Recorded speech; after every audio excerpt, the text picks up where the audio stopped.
Hi everyone, in this Hello. video I'm going to show you how to Testing, conduct testing. an two-sample independent t-test in Excel. I can hear For my everything. example here in this video, I'm going to use the Phase 8 data that is from a national survey. But for your two-sample independent t-test, you need to use your own data from the survey that you did in the beginning of the semester. From your data, you need to select a scale variable and a categorical variable. You're going to compare the averages between two groups of people for one of your scale variables. I'm going to pick weight in 2013 as my scale variable. This is a numeric variable.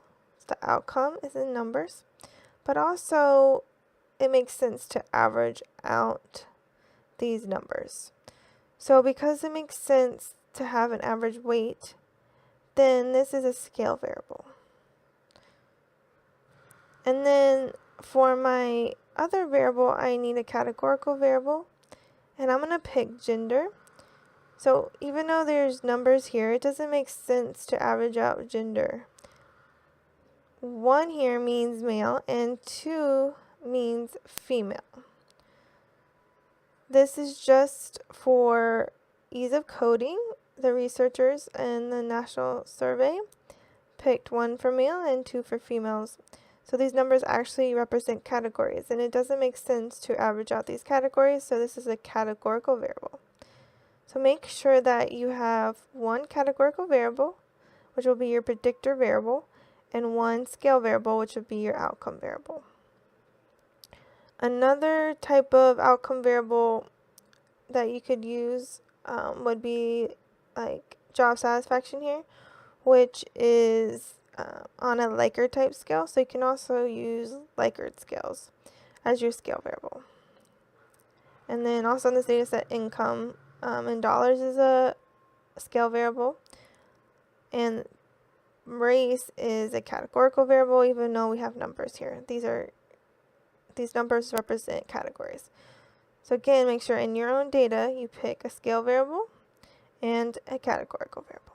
And then what you're going to do is you're going to copy those 2 variables into another tab. So let's make a new tab here. And I'm going to paste gender. That's my categorical predictor variable. Then I'm going to go back and copy and paste my outcome variable. So I'm just doing this. You don't necessarily have to do this part, but just doing this so you can see the data that I'm working with easier.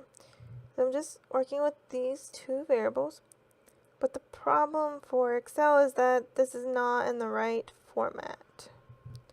So I'm going to make actually another tab.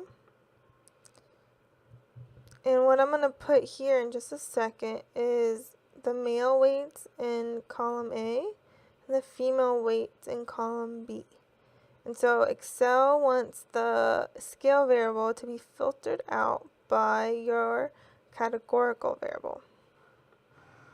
Now, if you have more categories in your categorical variable than 2, then you just need to pick 2 of the categories, because a t-test only compares 2 groups of people.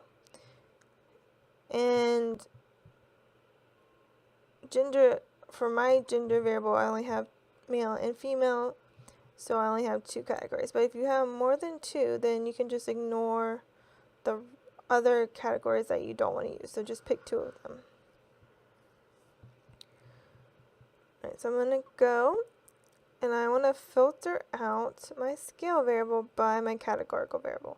So what you want to do is highlight the whole column of your categorical variable. So I'm just going to go up here with this arrow and click there, and then go to data and filter.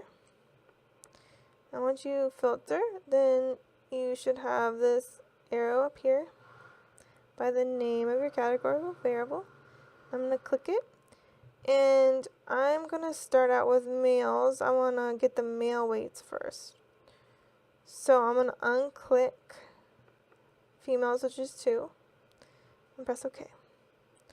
Alright, so now you see that we only have the males, and the females are filtered out, and you can kind of see that because the row numbers are in order, we have some that are missing.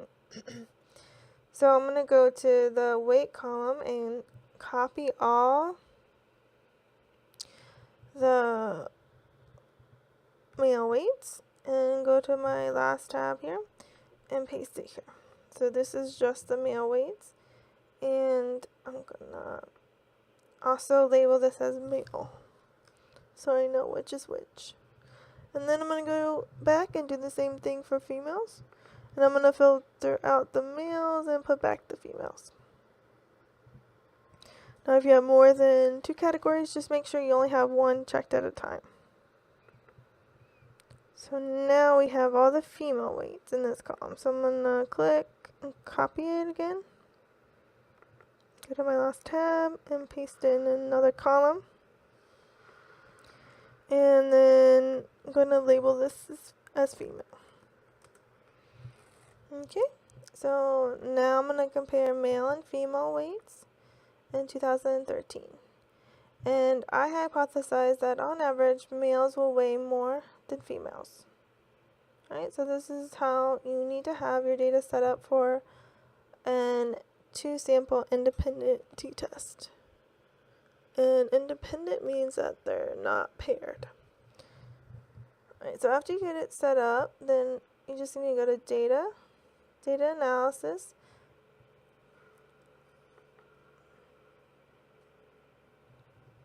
and then go to, I'm going to go down to 2-sample, assuming equal variances.